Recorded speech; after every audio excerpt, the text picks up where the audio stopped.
ये सर्कल्स देखिए, ये हिंदुस्तान की लोकसभा के कुल 543 मेंबर्स ऑफ पार्लियामेंट को रिप्रेजेंट कर रहे हैं, यानी हमारे पार्लियामेंट के लोअर हाउस के मेंबर्स।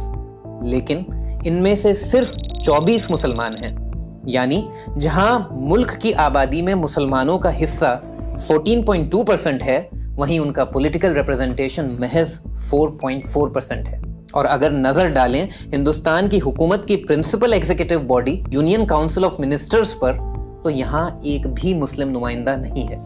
ये कम नुमाइंदगी दरअसल कोई ताज्जुब की बात नहीं, क्योंकि मुसलमानों को 2024 जनरल इलेक्शन में टिकट ही बहुत कम दिए गए थे। सबसे पहले देखते हैं रूलिंग पार्टी बीजेपी को, जो बिहार में जेडीयू के साथ अलायंस में है।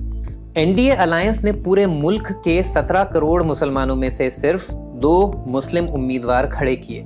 वहीं दूसरी तरफ ऑपोजिशन अलायंस इंडी अलायंस, जिसमें 28 सेंट्रल और रीजनल पार्टीज शामिल हैं, उन्होंने भी सिर्फ 78 मुस्लिम उम्मीदवार उतारे, जबकि उनका नारा था जितनी आबादी उतना हक, जिसका मतलब ही है कि वो आबादी के हिसाब से रिप्रेजेंटेशन देने की बात करते हैं। और दिलचस्प बात यह है कि इस अलायंस की कई पार्टियां उन राज्यों से ताल्लुक रखती हैं जहां मुसलमानों की आबादी अच्छी खासी है।